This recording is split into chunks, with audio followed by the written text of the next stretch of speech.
नमस्कार दोस्तों। आज यार हम बहुत ही इम्पोर्टेंट चीज़ डिस्कस करने वाले हैं कि एक अच्छा आंसर क्या होता है। इसके बारे में पहले भी मैंने कुछ वीडियोस बनाए हैं मीन्स की चीज़ों से रिलेटेड। ठीक है, हमारा सितंबर मीन्स है, यूपीएससी का भी और यूपीपीसीएस दोनों का मीन्स है। ठीक है, एटलीस्ट हमें ये पता होना चाहिए कि हम जो आंसर लिख रहे हैं वो कितना रेलेवेंट है, उसमें कितने मार्क्स मिलने की संभावना है। हम यूँ ही किसी आंसर को ऐसे ही नहीं लिख सकते हम लोग। ऐसा नहीं है कि हमने कोई भी चीज़ देखी और उसमें लिखना स्टार्ट कर दिया कोई भी क्वेश्चंस। मैं यहाँ कॉपी एनालाइज करेंगे, आज हम लोग कॉपी एनालाइज करेंगे टॉपर्स की।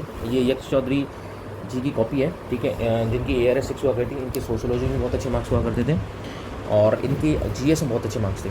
तो मैंने सोचा कि इनकी जो कॉपी है वो एनालाइज करके दिखाता हूँ कि इन्होंने कैसे चीज़ें लिखी हैं, हम इनसे क्या लर्निंग सीख सकते हैं। और हम जब भी आंसर लिखेंगे तो इनसे ये सीखेंगे कि इनका स्ट्रक्चर क्या है इनका, और इनका लिखने का तरीका क्या है। क्या इन्होंने कोई ऐसी स्पेसिफिक चीज़ें कर रखी हैं जो हम नहीं कर रहे हैं। ठीक है, हम लोग यहाँ पे ये भी देखेंगे कि ये किस तरह से जो चीज़ नहीं पता है, जैसे जनरल कोई टॉपिक्स होता है हमें नहीं आ रहा है तो उसका आंसर कैसे लिखना है, उसके बारे में भी हमें बहुत सारी चीज़ें पता लगनी होंगी। तो यहाँ एक एक करके जो क्वेश्चन हैं इन्होंने, मैं कम से कम यहाँ 6 से 7 क्वेश्चन यहाँ डिस्कस करूँगा और मैं यहाँ देखने की कोशिश करेंगे तो क्या इन्होंने किस तरह से इन्होंने इंट्रो लिखा है, किस तरह से। देखो, पहले जो चीज़ें मैंने डिस्कस करी थी उसमें मैं आपको बता देता हूँ कि क्या क्या चीज़ होती है। देखो, किसी भी चीज़ को लिखने के लिए तो मैंने आपको चीज़ बताई थी। देखो, जनरल कोई भी क्वेश्चन आता है, ठीक है, कोई भी क्वेश्चन 2 तरह के क्वेश्चन होते हैं, या तो 10 मार्कर्स होता है या 15 मार्कर्स होता है। जो 10 मार्कर्स होता है वो हमें 2 पेज मिलते हैं। हमको ध्यान रखना, हमें दोनों के दोनों पेज भरने होते हैं। अगर आप नहीं भरना है तो सामने वाला आपका जो कंप्यूटर है वो दोनों के दोनों पेज लिखिएगा तो वहाँ उसको ज़्यादा मार्क्स मिलने के चांसेस हैं। इसमें 3 पेज मिलते हैं हमारे पास, राइट। जब हमें 2 पेज मिल रहा है हमें 3 पेज लिखने हैं, ठीक है। तो जो 10 मार्कर क्वेश्चन है तो उसको किस तरह से लिखने का स्ट्रक्चर हमारा क्या रहेगा। 15 मार्क का क्वेश्चन है, इसको हमें 3 पेज मिलते हैं, यानी कि जो पर पेज होता है, यानी कि जो 1 पेज है वो आपको 5 मार्क्स का है, ऐसा मान लो। लेकिन मैं आपको एक चीज़ ये बता देना चाहता हूँ कि एक अच्छा मार्क अच्छे जो एवरेज मार्क्स मिलते हैं वो 50% होते हैं। जैसे मान लीजिए 10 मार्कर्स हैं, अगर आप इसमें कि जो आपका स्कोर है, अगर आपका इसमें जो स्कोर आ रहा है वो आपका 5 के अप्रॉक्स आ रहा है, मान लीजिए एग्जामिनर ने आपको 5 दिए हैं, तो ध्यान रख लीजिए बहुत अच्छे मार्क्स हैं ये। क्योंकि टॉपर जैसे हमारे पास 250 का टोटल पेपर होता है हमारे पास, ठीक है। इसमें से अगर आपके 125 मार्क्स आ रहा है, इसका हाफ हो गया, तो ये बहुत अच्छे मार्क्स हैं ये नो। ये कोई ऐसा नहीं है कि मतलब कि बहुत कम मार्क्स हैं, तो लोगों के नहीं आते, जनरली वो 120-110 की रेंज में आते हैं, ठीक है। तो हमारा जो टारगेट रहेगा एक अच्छा आंसर लिखना रहेगा, और दूसरा ये रहेगा कि हम जो भी चीज़ कर रहे हैं वो रेलेवेंट है, ठीक है। एक अच्छा आंसर में सबसे बड़ी चीज़ होती है कि हमने पहले तो जो चीज़ हमारे पास जो पूछा गया हम वो लिखें। पहले ये चीज़ होता है कि हमसे जो पूछा जा रहा है, मान लिया हमारा कंसेप्ट क्लियर होना चाहिए। मान लिया हमसे पूछा गया है कि आप यूनिफॉर्म सिविल कोड बताइए, अभी बहुत ज़्यादा न्यूज़ में है, तो उसका हमें कंसेप्ट क्लियर होना चाहिए। हमें ये पता होना चाहिए कि आर्टिकल की कौन सी आर्टिकल में, आर्टिकल नंबर 44 में वो मेंशन्ड है, और उसके से रिलेटेड जो भी चीज़ें हैं, मतलब कि जो पूछा गया एटलीस्ट हम तो बताएंगे। उसके अलावा हम क्या चीज़ बता सकते हैं, उससे इश्यूज़ क्या हो सकते हैं, उसके आगे क्या कर सकते हैं, वो सब चीज़ें होती हैं। तो ठीक है, पहले क्वेश्चन देखते हैं यहाँ पे उन्होंने कैसे मेंशन करा है, और इसको कैसे एक एक चीज़ बहुत ही ब्रीफ में डिस्कस करेंगे। और ये देखेंगे, देखिए बहुत कोई सुप्रीम चीज़ नहीं लिखी है, लेकिन जो चीज़ें लिखी हैं वो स्ट्रक्चर्ड वे में लिखी हैं। मतलब जो पूछा गया वो लिखा है, और थोड़ा सा अपनी साइड से चीज़ें उसको मेंटेन करके लिखा है। कोई भी बहुत हाई फाई इंग्लिश यूज़ नहीं कर रखी है, बहुत सिंपल सी यूज़ रखी है। देखो, पहला क्वेश्चन पढ़ते हैं। कह रहा है कि highlight the issues associated with the power discoms in India. मतलब कि जो पावर डिस्ट्रीब्यूशन कंपनीज होती हैं उनसे रिलेटेड इश्यूज़ क्या हैं, and discuss whether the privatising discoms can help in the regard. पहला क्वेश्चन जो मुझे पूछा कि पावर डिस्कॉम से रिलेटेड इश्यूज़ क्या हैं, क्या हम इनका प्राइवेटाइजेशन करें तो क्या वो हमें हेल्प कर सकता है। तो इसमें देखो 2 मोटी मोटी चीज़ें पूछी हैं। पहला तो उन्होंने पूछा है कि पावर डिस्कॉम से रिलेटेड इश्यूज़ क्या हैं, दूसरा पूछा कि प्राइवेटाइजेशन से इन्हें क्या हेल्प मिलेगी। पहले पेज में देखो, अब इसमें क्या हम लिखने वाले हैं, अब इसमें हम ये लिखेंगे हमारे पास क्या क्या चीज़ हो सकती है। अब पावर डिस्कॉम जैसे मैंने ये ब्रीफ कर रखा है, ये एक ईजी क्वेश्चन है, ई फॉर ईजी क्वेश्चन है। ईजी क्वेश्चन क्यों है कि ईजी क्वेश्चन वो ईजी क्वेश्चन होते हैं जो हमें डायरेक्टली पढ़ के जाते हैं। करंट अफेयर में ये था, ठीक है, जनरली करंट अफेयर में ये टॉपिक रहता है कि पावर डिस्कॉम्स हर एक स्टेट्स में ये यूज़ है। यूपी में से ले लो, हरियाणा में ले लो, जो पावर डिस्ट्रीब्यूशन कंपनी होती हैं उनको हमेशा लॉसेज होते हैं, क्योंकि जो बिजली वगैरह वो चोरी ज़्यादा होती है, तो उनको बहुत सारे इश्यूज आते हैं। जो गवर्नमेंट है वो सारी स्कीम चला करके उनको सपोर्ट करने की कोशिश करती है। तो अब इस क्वेश्चन को हमें कैसे करना है, हमें देखो हमसे क्या पूछा है। देखो, हमें पावर डिस्कॉम्स के बारे में पहले तो डेटा पता होना चाहिए कि पावर डिस्कॉम से रिलेटेड कितना लॉस हो रहा है, या इतने 1000 करोड़ का लॉस चल रहा है, या पावर डिस्कॉम कंपनी की कोई भी एक पर्टिकुलर डेटा है। अच्छी बात है, जब भी हम टॉपिक तैयार करेंगे, जब एक पेज के जो नोट्स हम तैयार करेंगे तो उसमें हमारे पास डेटा होना चाहिए। तो पावर डिस्कॉम से रिलेटेड कोई भी जब हम इंट्रो डालेंगे, डेटा डाल सकते हैं या कोई जनरल इंट्रो डाल सकते हैं उससे रिलेटेड, ठीक है। तो हमने ये इंट्रो स्टार्ट कर लिया। फिर इश्यूज़ पूछे गए इसमें, हम लोग इश्यूज़ लिखेंगे। फिर प्राइवेटाइजिंग डिस्कॉम्स, इससे क्या बेनिफिट होगा मैं। फिर फाइनली हम लोग वे फॉरवर्ड दे सकते हैं। ये एक्चुअली क्या है कि हम स्पेस बचेगा तो हम देंगे, अदरवाइज नहीं देंगे। वे फॉरवर्ड हमेशा ध्यान रखना, जो 50 मार्कर होता है वहाँ पे वे फॉरवर्ड बहुत अच्छा काम आता है। वहाँ पे वे फॉरवर्ड का मतलब होता है कि और आगे किया जा सकता है, राइट। अब कंक्लूजन लिख देंगे। अब ये तो ये सब चीज़ें होंगी। अब मैं आपको बताता हूँ इन्होंने लिखा कैसे। इन्होंने ये लिखा है कि पावर डिस्कॉम कंपनीज होल्ड से की position in the economic development in any country. देखो जनरल एक बात लिख दी कि पावर डिस्कॉम कंपनीज होती है वो किसी कंट्री में एक जनरल डेवलपमेंट कंट्री है। However the power discoms in India are facing multiple problems. देखो जनरल सेंटर यार कोई भी चीज़ बता दिया। अब देखो इश्यूज़ इसमें पूछा गया, इसमें ना तो इन्होंने डाटा लगा है, इन्होंने कुछ नहीं, इन्होंने जनरल लिख दिया। पावर डिस्कॉम किसी कंपनी में जो कंपनी होती है वो किसी कंट्री में इकोनॉमी में बहुत ज़्यादा रोल प्ले करती हैं और अभी एट प्रेजेंट उनके इश्यूज़ चल रहे हैं। एक जनरल सेंटर दे दिया, मतलब 1-2-3 लाइन का, मतलब एक सिंपल सेंटर दे दिया, ठीक है। इसमें कोई इशू कोई बात नहीं है। अब जो पूछा गया वो उसमें मुद्दे की बात पाते हैं। उन्होंने क्या पूछा है कि issues of the power discoms, ठीक है। अभी इश्यूज़ पूछिए। अब इन्होंने क्या लिखा है, देखो अब इन्होंने ब्लैक पेन से लिखा है, आपको ये दिख रहा होगा यहाँ पर, ये इन्होंने ब्लैक पेन से लिखा है कि issues with the power discom. बाकी ये हालांकि अब तुम्हारे पास टाइम है तो आप ब्लैक पेन इस्तेमाल कर सकते हो, अदरवाइज़ आपके पास टाइम नहीं है तो आपको ब्लू में ही आपको हेडिंग डालनी। तो ये तो होगी मेन हेडिंग हमारी। अब ये आएंगे सब हेडिंग्स यहाँ पे। सब हेडिंग्स का मतलब है कि अब इश्यूज़ क्या है, high aggregate and the technical losses, यानी ETL लॉसेस होते हैं। मतलब कि यानी कि जो पावर डिस्कॉम से पावर होती है, आप एक जगह से जब दूसरी जगह भेजते हैं तो वो जो पावर का लॉसेस है बहुत ज़्यादा हो जाता है। इंडिया में बहुत ज़्यादा है, ठीक है। हमारा जो इंफ्रास्ट्रक्चर है जो हमारा पावर भेजने का उसमें इश्यूज़ है। तो इन्होंने ठीक है, अब ये इन्होंने सब हेडिंग लिखी। इसके अंदर ध्यान रखना, एक हम सब हेडिंग लिखेंगे तो उसके अंदर एक लाइन जरूर लिखेंगे, या हम एक लाइन लिखेंगे तो पूरी एक लाइन बड़ी लाइन लिखेंगे। इन जनरल क्या देखा जाता है कि आप सब हेडिंग डालोगे ना, जैसे आपने कोई भी चीज़ लिखी, फॉर एग्जांपल से आपने इश्यूज़ लिखे, ठीक है, आपने जैसे इश्यूज़ लिखे, यहाँ पे इश्यूज़ लिखे, ठीक है। अब ये कह रहा है कि हाई एग्रीगेट, ये सब हेडिंग होगी, इसके बाद फिर एक लाइन होगी इसकी।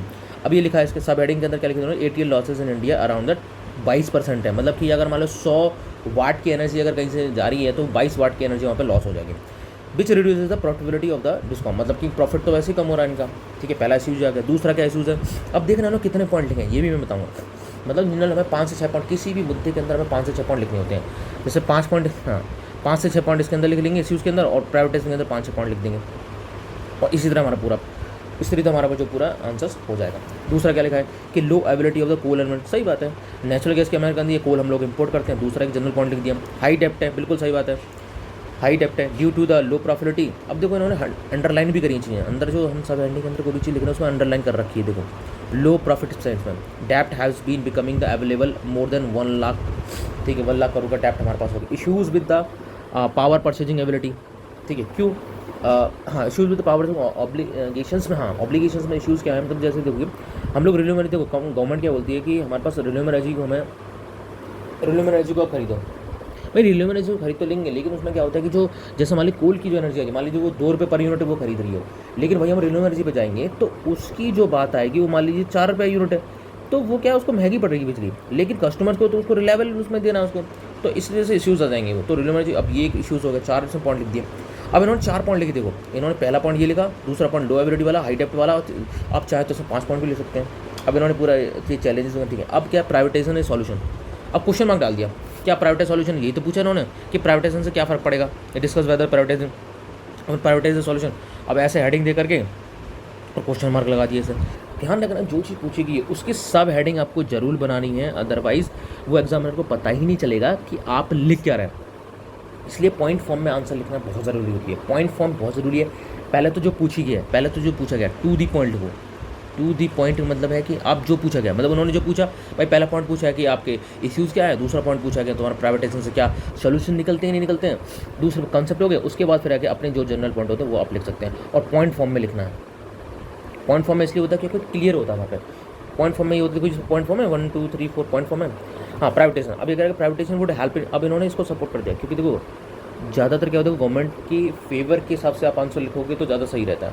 आप इसमें चाहते तो आप नेगेटिव पॉइंट भी लिख दो, उसमें आपको शूज़ भी लिखने पड़ेंगे, बट आपने इन्होंने क्या लिखा है कि privatisation would help in inducing the new technology in the power sector. एक जनरल सा पॉइंट लिखते हैं, भाई पावर प्राइवेटाइजेशन आएगा तो न्यू टेक्नोलॉजी आएंगी, क्योंकि प्राइवेटाइजेशन जो प्राइवेट प्लेयर जो होते हैं वो क्या करते हैं, न्यू टेक्नोलॉजी डालते हैं। उनकी चीज़ें थोड़ी हल्की सी महंगी होती हैं, बट क्या होता है कि इससे क्या होता है कि न्यू टेक्नोलॉजी इंड्यूस करते हैं, जैसे कि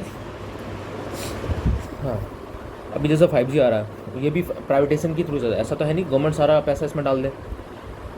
दूसरा पॉइंट है कि डिस्कॉम्स कैन मोर, ठीक है, प्रोफेशनली मैनेज की जा सकती है। अभी क्या प्रोफेशनली इतना मैनेज नहीं है, ठीक है, तो आप इसको प्रोफेशनली मैनेज कर सकते हैं। दूसरा पॉइंट ये लिख दिया। ये डायरेक्टली ध्यान रखना, ये कोई पॉइंट्स ऐसे पॉइंट नहीं कोई मेमोराइज करके जाए। ये क्या है, जब हम आंसर राइटिंग करते हैं ना, अपने आप ही जनरल पॉइंट्स हैं ये। देखो मैंने ये लिख भी रखा है कि जनरल पॉइंट्स है। जनरल पॉइंट्स का मतलब होता है कि जब आप आंसर राइटिंग कर रहे हो तो डेली आप अब 2 से 3 4 5 क्वेश्चन लिख रहे होते हैं, तो आपको ऑटोमेटिकली ये सब चीज़ें खुद आने लगती हैं, ठीक है। यू विल नो कि भाई देखो ये कोई ऐसी चीज़ नहीं है कि जब प्राइवेटाइजेशन होगा तो प्रॉफिट, अब कोई भी प्राइवेटाइजेशन से रिलेटेड कोई भी चीज़ आ जाएगी तो वहाँ पे आप क्या प्रोफेशनली मैनेज चीज़ें लिख सकते हो वहाँ पे, ठीक है। ये कहीं भी पॉइंट डाल सकते हो। Will reduce the burden on the government, obvious सी बात है यार कि प्राइवेटाइजेशन करोगे तो गवर्नमेंट का बर्डन कम हो जाएगा, ठीक है। ATL losses can be minimise. कोई भी नया टॉपिक नई चीज़ नहीं लिखी यहाँ पे। देखो सब हेडिंग भी नहीं लिखी, यहाँ पे डायरेक्ट चीज़ लिखी है कि प्राइवेटाइजेशन सॉल्यूशन, ठीक है। ये हो गया। अब other things to be needed done, मतलब अब यहाँ पे क्या इन्होंने 5 पढ़ लिखी तो इन्होंने एक और पॉइंट एक्स्ट्रा चीज़ लिखना स्टार्ट की कि फाइनेंशियल सपोर्ट कर दो इनको, net metering reduce power theft, हाँ पावर थेफ्ट को मैं बचा दूँ उसको, मतलब इन्होंने all way for part type की चीज़ लिख दी, रिड्यूस द, ठीक है, क्रॉस, ठीक है, सब्सिडाइजेशन हो गया। अब गवर्नमेंट के स्टेप्स लिख दिए। दैन अगर आपके पास कोई गवर्नमेंट की चीज़ आती है ना कि गवर्नमेंट ने कुछ रिलेटेड किसी से रिलेटेड कोई भी टॉपिक पूछा गया, उससे गवर्नमेंट ये क्या स्टेप्स हैं तो गवर्नमेंट सब जरूर ना लिखेंगे। जैसे उदय स्कीम्स होगी, स्मार्ट मीटरिंग होगी, इससे क्या होगा कि पावर डिस्कॉम को मिलेगा, और जो पावर की जो सॉल्यूशन चल रहे हैं, जो इश्यूज़ चल रहे हैं उनको हमें सॉल्व करने में होंगे। अब यहाँ पे हम लोग कंक्लूजन लिखेंगे। दानिकला इंट्रो का कोई भी हेडिंग नहीं डालते, कंक्लूजन की हेडिंग डालते हैं। हेडिंग केवल जो पूछा गया उनकी डालते हैं। जैसे हेडिंग डाली थी हमने कि इश्यूज़ क्या होंगे, और हमने हेडिंग डाली थी यहाँ प्राइवेटाइजेशन होंगे, ठीक है, और जी गवर्नमेंट स्टडी की हेडिंग। कंक्लूजन जैसे कई लोग कन्फ्यूजन होता है क्या हमें इंट्रो लिख करके इंट्रो लिखना है, इंट्रो लिखने के बाद इंट्रो, नहीं ऐसा नहीं करना होता है, हमें डायरेक्टली लाइन लिखनी पड़ती है। इसीलिए लास्ट में भी कंक्लूजन की हेडिंग नहीं डालते हम लोग। ये हेडिंग कंक्लूजन डाल भी सकते हो, बट हाँ जब हम एसेस वगैरह लिखते हैं वहाँ पे ये सब चीज़ें हो जाती हैं, अदरवाइज इसमें नहीं है, ठीक है। तो हाँ, hence the discom in India are reeling under the many problem, privatisation can be one solution. ये कह रहा है कि बहुत सारी इशूज़ हैं और प्राइवेटाइजेशन एक वन ऑफ द सॉल्यूशन होगा। हाउएवर इट हैज़ बीन, ठीक है, supplemented many other structure reform and power, ठीक है। ये एक जनरल सा इंट्रो है, मतलब कोई भी डेटा नहीं आना, कोई भी कमेटी की रिफॉर्म नहीं आना। देखो कंक्लूजन में क्या होता है, जैसे हमारे पास कोई भी एक डेटा होता है वो डाल सकते हैं, वो इंटर में भी यूज़ होता है, वो कंक्लूजन में भी यूज़ होता है। और दूसरी ये चीज़ होती है कि हमें कंक्लूजन में किसी कमेटी की रिकमेंडेशन लिखनी होती है। अगर कोई कमेटी से रिलेटेड आई होती है, अगर हम वो लिख दें तो और अच्छी बात है हमारे लिए, ठीक है। तो पहला क्वेश्चन हो गया। अब पहले क्वेश्चन में अगर तुम जनरल देखोगे तो मुझे लगता है कि एक एग्जामिनर इसमें 4 से 5 क्वेश्चन देगा, इसमें 4 से 5 मार्क्स दे देगा, इसमें 4 से 5 मार्क्स दे देगा वो। अब आप पूछोगे भाई 10 में से इतना अच्छा लिखा है, फिर दैन उसके बाद देखो, अब चाहो तो इसमें एक डायग्राम बना सकते हो, पावर डिस्कॉम से रिलेटेड की कोई भी एटीएल लॉसेस का कोई भी डायग्राम बना सकते हो, या इस तरह से स्पोक्स हब एंड स्पोक्स वाला बना सकते हो। एक ये चीज़ इंट्रो कर सकते हो मेरे अकॉर्डिंग। अदरवाइज़ ये एक एवरेज आंसर है, और एवरेज आंसर ही लिखना होता है वहाँ पे। You need to write a good answer, you need not write the best answer. वहाँ पर आपको बेस्ट नहीं लिखना है, वहाँ पे आपको बेटर लिखना है वहाँ पर। तो 4 से मार्क्स आसानी से आ जाएंगे यहाँ पर, ठीक है। मैं इसमें 4 से 5 मार्क्स दे दूँगा इसमें। आगे बढ़ते हैं, दूसरा क्वेश्चन क्या बोलता है, ठीक है। सेकंड क्वेश्चन क्या बोल रहा है, 2-3 क्वेश्चन देख लेते हैं जिससे हमें ये समझ में आएगा कि हमें लिखना क्या है। ध्यान रखना, जब कोई भी एग्जामिनर स्टार्ट करता है तो पहले जो 3-4 क्वेश्चन होते हैं उनमें हमें अच्छा लिखना होता है। वहाँ पे हमारी हैंड राइटिंग भी थोड़ी प्रॉपर, ठीक है, रीडेबल होनी चाहिए। दूसरा ये होती है कि वहाँ पे जो कंटेंट पूछा गया है वो भी हमारा अच्छा होना चाहिए, स्ट्रक्चर्ड वे में होना चाहिए, जिससे एग्जामिनर को ये पता लग जाता है कि जो बंदा लिख रहा है वो थोड़ा सीरियस है, एक सीरियस एस्पिरेंट है, ठीक है। आगे हम बात कर रहे हैं, हाँ दूसरा क्वेश्चन क्या कह रहा है, दूसरा कह रहा है कि harnessing the smart agriculture can potentially be game changer for farm productivity. देखो स्मार्ट एग्रीकल्चर को वो कनेक्ट कर रहा है कि प्रोडक्टिविटी एक गेम चेंजर हो सकता है स्मार्ट एग्रीकल्चर से। देखो क्या हम स्मार्ट एग्रीकल्चर डायरेक्टली कहीं पढ़ते हैं? नहीं, हम कहीं भी स्मार्ट एग्रीकल्चर को डायरेक्टली नहीं पढ़ते हम लोग। हमें स्मार्ट एग्रीकल्चर के बारे में कोई भी डायरेक्टली कई चीज़ नहीं मिलती है। ऐसा तो है नहीं कोई पर्टिकुलर टॉपिक है। हम एग्रीकल्चर पढ़ते हैं, हम लोग चीज़ें पढ़ते हैं कि हम लोग एग्रीकल्चर के बारे में, प्रोडक्टिव कैसे होता है, फार्म के बारे में पढ़ते हैं हम लोग, जीएम क्रॉप्स के बारे में पढ़ते हैं, लेकिन स्मार्ट एग्रीकल्चर को ऐसा पर्टिकुलर टॉपिक नहीं है, समझ रहे हो। जैसे एआई हो गया, स्मार्ट एग्रीकल्चर एक जनरल इंट्रो है कि स्मार्ट एग्रीकल्चर करने से प्रोडक्टिव बढ़ जाए। हम लोग कहीं पॉइंट्स में इस्तेमाल करते हैं, लेकिन डायरेक्टली कोई बड़ा हेडिंग नहीं है। लेकिन इसको लिखने का तरीका मैं आपको बताता हूँ, यहाँ पर जो इन्होंने इस्तेमाल करा वो भी बहुत अच्छा है, ठीक है। अब आप कैसे करोगे यहाँ पर, ठीक है। अब मैं आपको ये बताता हूँ, देखो सिंपल सी लॉजिक मैं आपको बता रहा हूँ, ठीक है। अब आप इसमें, हाँ अब इसमें कैसे सब ब्रेक कैसे करोगे। पहली बात, आप पहला पॉइंट लोगे, पहले तो जनरल एक इंट्रो डालोगे, इसमें जनरल इंट्रो डालोगे। देखो स्मार्ट एग्रीकल्चर होती क्या है, स्मार्ट एग्रीकल्चर खुद से सोचो क्या होती है। स्मार्ट एग्रीकल्चर एक ऐसे एग्रीकल्चर होता है जहाँ प्रोडक्टिव बढ़ रही है, जहाँ पर मैकेनाइजेशन हो रहा है, जहाँ पे जीएम क्रॉप का इस्तेमाल होता है, जहाँ फर्टिलाइजर का कम इस्तेमाल हो रहा है, जहाँ पे हम सीड्स अच्छी क्वालिटी के यूज़ कर रहे हैं, जिससे ये चीज़ हो रही है। हम सेंसर का इस्तेमाल कर रहे हैं, जिससे हम लोग इनपुट्स कम कर रहे हैं, आउटपुट कम ज़्यादा बढ़ा रहे हैं। यही स्मार्ट एग्रीकल्चर है, यही हमें लिखना है। ये कोई पर्टिकुलर किसी बुक में तुम्हें डायरेक्टली नहीं मिलेगा कोई टॉपिक, लेकिन हमें अपने दिमाग लगाना और यहाँ आंसर लिखना है। कि जनरल आप इंट्रो दोगे, जनरल इंट्रो में क्या लिख दोगे, जनरल इंट्रो में लिख दोगे कि स्मार्ट एग्रीकल्चर से जो हमें प्रोडक्टिव बढ़ाने के काम आती है, जिसमें इनपुट्स का इस्तेमाल करें, मैकेनाइजेशन, ठीक है। अभी इनका भी देखेंगे, मैं अपना भी बता रहा हूँ यहाँ पर। फिर मैं बात करूँगा कि स्मार्ट एग्रीकल्चर कोई भी एक डायग्राम बना दूंगा, मतलब स्मार्ट एग्रीकल्चर लिख के स्मार्ट एग्रीकल्चर लिखिए, फिर ये बता दूंगा कि ये इसका इस्तेमाल हो रहा है, ये इस्तेमाल हो रहा है, ये प्रोडक्टिव बनाने का मैकेनिज्म का इस्तेमाल हो रहा है, फिर 3-4 पॉइंट्स में लिख दूंगा। ठीक है, इन्होंने भी यही कर रखा है यहाँ पर।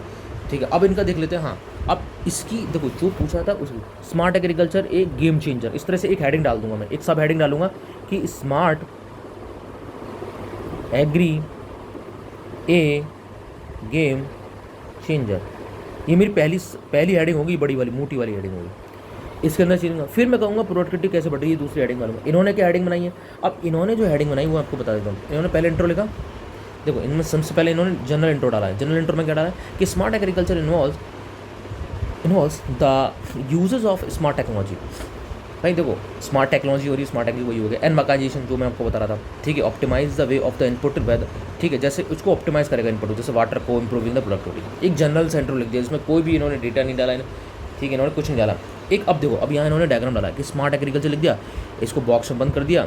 ठीक है, एक जो चीज़ तुम्हें कॉमन दिख रही हो कि ये ब्लैक पेन का इस्तेमाल कर रहा है, ऐसा कोई जरूरी नहीं है आपके पास, क्योंकि ब्लैक पेन इस्तेमाल करोगे तो आपको कहीं ना कहीं उसमें 1-2 सेकंड ज़्यादा लगेगा, तो वहाँ पे टाइम का होता है। अगर आप करना चाहते हो तो कर सकते हैं। स्मार्ट एग्रीकल्चर इन्होंने बॉक्स बनाया, स्मार्ट सेंसर पहला पॉइंट लिख दिया कि स्मार्ट सेंसर का इस्तेमाल हो। दूसरा, ड्रिप सिस्टम का इस्तेमाल हो रहा है इरीगेशन में। इनपुट फर्टिलाइजर कम नीड, ठीक है, प्रेडिक्शन हम कर सकते हैं। तीसरा पॉइंट इन्होंने लिख दिया, यूज़ आर्टिफिशियल इंटेलिजेंस हमने लिख दिया।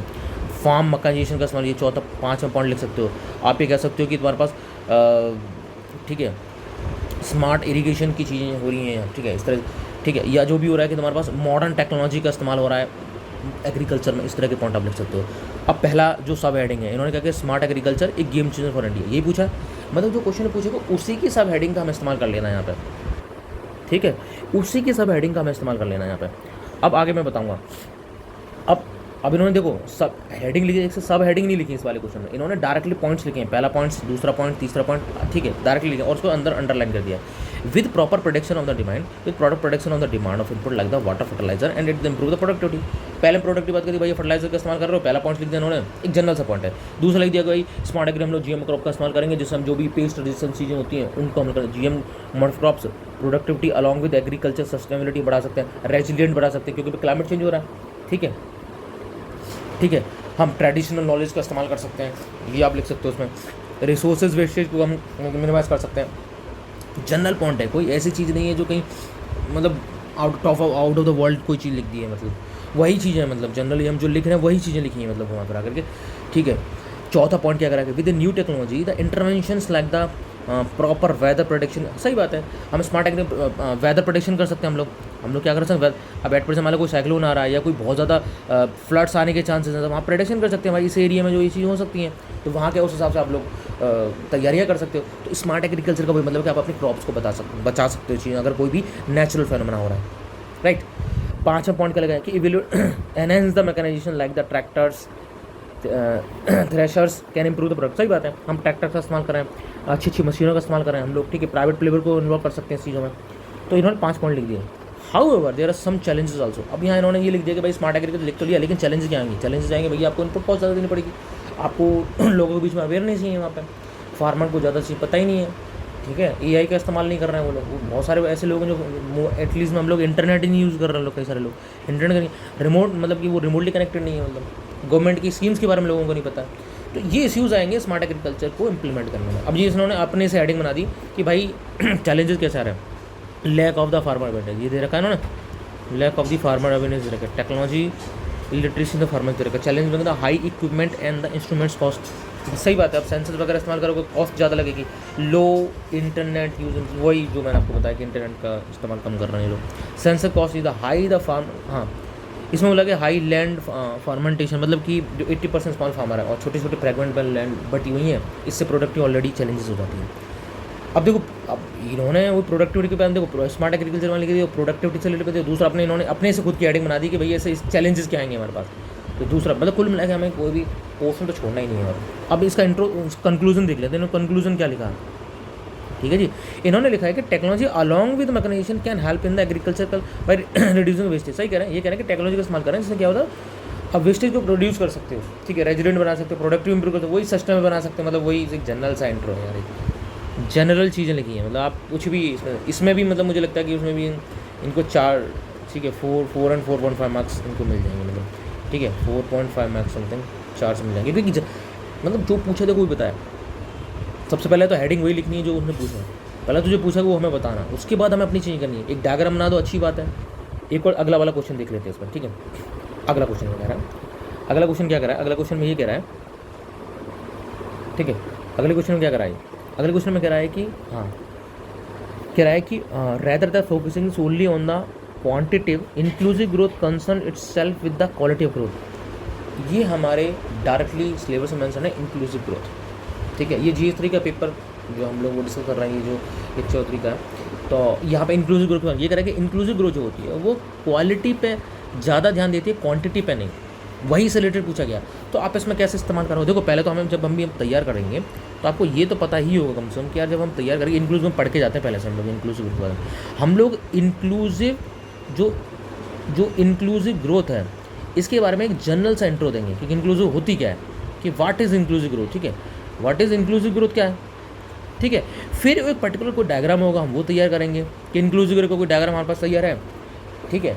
फिर हम बताएंगे इसके हाँ इंक्लूसिव ग्रोथ की क्या वो है, मतलब कि कैसे वो हेल्प करेगा। Inclusive growth ensure the quality of the growth, मतलब किस तरह से, मतलब इंक्लूसिव ग्रोथ के मतलब कि से मतलब जो उसके फेवर में हमें चीज़ें लिखनी है, मतलब फेवर में चीज़ें लिखनी है कि जो इंक्लूसिव ग्रोथ है उससे किस तरह से चीज़ें इम्प्रूव होंगी, मतलब वो किस तरह से हमारे लिए बेनिफिट है, ठीक है। हमें वो चीज़ें लिखनी है, मतलब हेडिंग इसकी लिखनी है, लेकिन कंटेंट हमारा जो पूरा होता है इंक्लूसिव ग्रोथ कहते हैं उसके मतलब उससे इंपॉर्टेंस क्या होता है, मतलब कुल मिलाकर हमें इंक्लूसिव ग्रोथ की इंपॉर्टेंस लिखनी है, इंपॉर्टेंस लिखनी है। तो हम पढ़ के जाते हैं ना, तो वही पूछा क्वेश्चन में कुछ भी पूछा हो, लेकिन वो हमें हेडिंग उसकी डालनी है, लेकिन अंदर जो पूछा गया उसका स्ट्रक्चर तो वही रहेगा ना।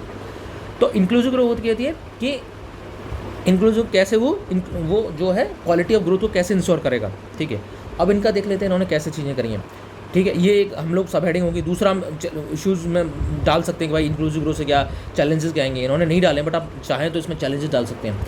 आप लिख सकते हैं कि इंक्लूसिव ग्रोथ के हमारे पास इंडिया में क्या चैलेंजेस आ रहे हैं उसमें, ठीक है, ये आप डाल सकते हैं।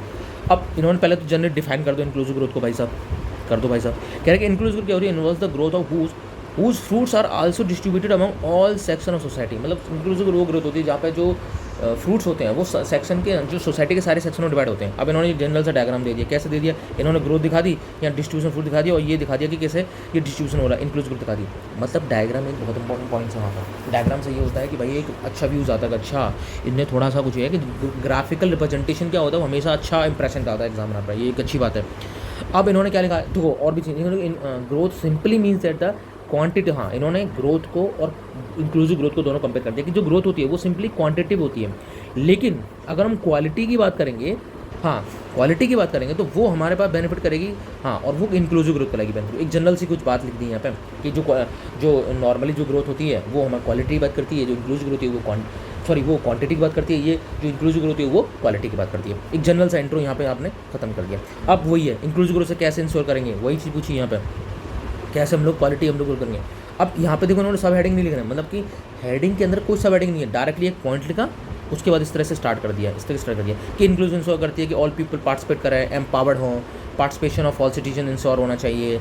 तीसरा पॉइंट लिख दिया कि विदाउट इंक्लूसिव ग्रोथ कि द इनइक्वलिटी कैन, हाँ सही बात है, इंक्लूसिव ग्रोथ नहीं होगी, इंक्लूसिव कैसे राइज कर सकती है। अब इसमें क्या है कि इंक्लूसिव के ऊपर हमारे पास ऑलरेडी डेटा रहता है कि हमारे पास इतने % भारतीयों के पास इतनी वेल्थ है, तो वही है कि इन्होंने वर्ल्ड इंक्लूसिव जो रिपोर्ट हुआ करती है तो किसका डेटा यहाँ कोड कर दिया, या डेटा कोड कर दिया इंक्लूसिव का। ये हम डेटा जो हम अलग से तैयार करते हैं वो ध्यान रखना, जो डेटा होते हैं वो कहीं भी कोड किए जा सकते हैं, तो यहाँ पे हमने कोड कर दिया कि इंक्लूसिव हो रहा है।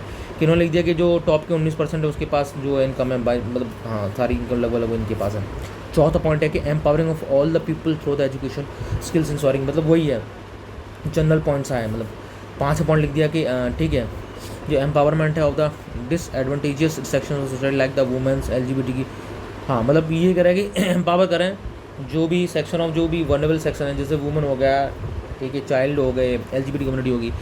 वेजेस गैप में आपने बता दिया, हाँ वेजेस गैप में आप ये बता दोगे, ये डेटा कोड कर सकते हो कि जैसे कि मेंस को कितना पैसा मिलता है और वुमेन्स को कितना पैसा मिलता है, वही है उनका 34% है। मतलब ये भी पॉइंट आप इस्तेमाल कर सकते हो किस तरह से इंक्लूसिव ग्रोथ नहीं हो रही, तो किस तरह से वेजेस का गैप है। अब वही है, फिर अब जनरल लिखे उन्होंने कंक्लूजन लिख दिया, वहाँ पे 2 पेज का था, तो कंक्लूजन आप चाहें तो इसमें चैलेंजेस लिख करके, इस तरह से आप 2-4 पॉइंट ऐसे डाल सकते हो उसमें, अगर आपको और चीज़ें डालनी है कि चैलेंजेस क्या होंगे इंक्लूजन में, without inclusive growth the benefit of the growth are concern individual section में, ठीक है, बाय द फ्यू इंडिविजुअल्स होते हैं, एम्पावरिंग द सोसाइटी बाय जिनके इंश्योर होता है quality growth and that is inclusive growth, मतलब कि ठीक है इंश्योर कर देंगे क्वालिटी को और ग्रोथ को, तो वो ग्रोथ हो जाएगी। इसमें चाहे तो बहुत चीज़ें लिख सकते हैं, ठीक है। ये मैंने 3 चीज़ें डिस्कस करी, इसमें कोई भी ऐसी चीज़ थी जो मतलब बहुत ही आउट ऑफ द बॉक्स थी। आउट ऑफ द बॉक्स कुछ नहीं है यार, एक जनरल सा आंसर लिखना है। एक यार देखो टू दी पॉइंट आपको बताता हूँ मैं। अब देखो समरी हम देख लेते हैं कि भाई चीज़ें कैसी हो रही हैं, मतलब ठीक है, मतलब कि फाइनल, हाँ फाइनल समरी क्या है, ठीक है, फाइनल समरी क्या है, फाइनल समरी क्या है। देखो कोई भी चीज़ पूछी जा रही, पहले तो उसका इंट्रो में, इंट्रो अच्छा सर को देखो, पहले हमें इंट्रो लिखना है, ठीक है, उससे रिलेटेड कोई भी इंट्रो लिख देंगे, कोई हम डेटा डाल देंगे या उसकी डेफिनेशन डाल देंगे, ठीक है, या और अगर मैं कुछ भी नहीं आ रहा है तो उससे रिलेटेड कोई भी एक जनरल सा कुछ चीज़, जनरल सी कोई चीज़ डाल देंगे कि इससे ये हो रहा है, इससे वो हो रहा है, ठीक है। तीसरी पॉइंट, एक डायग्राम बनाएंगे स्मॉल सा, एक माइक्रो डायग्राम बनाएंगे। माइक्रो डायग्राम कैसा हो सकता है, कोई भी इस तरह सा बना करके ये ऐसा बना लो, या कोई भी इस तरह सा बना करके एक इस तरह का बना लो, माइक्रो डायग्राम बनाएंगे। तीसरा पॉइंट क्या होता है कि हमें हेडिंग डालनी है, हेडिंग जो पूछा गया है उसी की हेडिंग, उसके अंदर फिर क्या हम लोग सब हेडिंग अपनी अपनी डाल लेंगे इसमें, ठीक है। फिर एक और चीज़ डालेंगे जो अदर जो चीज़ पूछी होगी, चैलेंजेस हो गए या पूछा होगा, उसकी हेडिंग डालेंगे। फिर फाइनली में हम लोग कंक्लूजन कर देंगे। यही सब चीज़ें टॉपर्स का मैं आपने देख लिया ना कि वो कुछ भी स्पेशल नहीं हो रहा है, वही हो रहा है। और भाई स्पेशल, अब ये जनरल करने के लिए हमें प्रैक्टिस करनी पड़ती है, हमें डेली आंसर्स करने पड़ेंगे, हमें डेली मॉक देने पड़ेंगे, हमें वीकली मॉक देने पड़ेंगे, या जैसे भी करना पड़ेगा, हमें लिखना पड़ेगा। हमें पहले तो हमारे पास कंटेंट होना चाहिए कि भाई कंटेंट ही नहीं, हमें कंसेप्ट क्लियर होना चाहिए हमारे पास जब तक हमें कंसेप्ट ही क्लियर नहीं है। फॉर एग्जांपल से कि हमें एआई के बारे में कुछ आ गया, एआई के बारे में देखो थोड़ा बहुत सबने पढ़ा होता है, लेकिन हमें स्पेसिफिकली थोड़ा पता होना चाहिए कि एआई है क्या, मतलब किस तरह से वो हेल्प करने वाली है। हमारे पास कंसेप्ट हमारा क्लियर होना चाहिए, ठीक है। जब तक हमें कंसेप्ट ही क्लियर नहीं होगा तो हम उसमें कुछ भी नहीं लिखेंगे। हम लोग जनरल लिखेंगे तो उसमें 1 या 2 मार्क्स दे देगा वो भी टॉपिक आ जाए। फॉर एग्जाम्पल से कि सुभाष चंद्र बोस के बारे में आ गया कोई चीज़, अब हमें ठीक है जनरल हमें कंसेप्ट क्लियर का मतलब है कि हमें पता होना चाहिए कि इनके जो कंट्रीब्यूशन था वो क्या क्या था, इन्होंने इनके ये कब प्रेसिडेंट बने, ये 2-4 पॉइंट्स हमें पता होने चाहिए, वो हम हाईलाइट करेंगे वहाँ पर। तो थोड़ा वो प्री आपको हेल्प करेगा, उसमें प्रीलिम्स होता है तो ये चीज़ें होगी, ठीक है। ये हमने जो टॉपिक्स की कॉपी देख ली, हमें ये भी देख लिया कि किस तरह से चीज़ें लिखी जा रही हैं और इसी वे में हमें सारे आंसर्स लिखने होते हैं, ठीक है। आगे जो हम चीज़ें डिस्कस कर लेंगे और आगे देखूँगा। और अभी क्या है कि ये टॉपिक्स का देखा, अभी क्या है कि हम लोग मीन्स का कर रहे हैं, हम लोग अभी सोसाइटी के बारे में पढ़ रहे हैं और अब धीरे धीरे देखते हैं कि उनकी रिसोर्सेज क्या होते हैं और उनको कैसे चीज़ें करनी है, ठीक है। अभी मीन्स पर ज़्यादा फोकस है हमारा, सितंबर तक मीन्स ज़्यादा हमारा फोकस रहेगा, क्योंकि मीन्स फोकस इसलिए रहेगा क्योंकि हमारा मीन्स पहले तैयार होना चाहिए हमारा। अगर मीन्स तैयार नहीं है देखो सारी अल्टीमेटली रैंक हमारी मीन्स से आती है, ठीक है। तो हम चीज़ें डिस्कस करते रहेंगे, ठीक है। नेक्स्ट वीडियो में फिर मिलते हैं।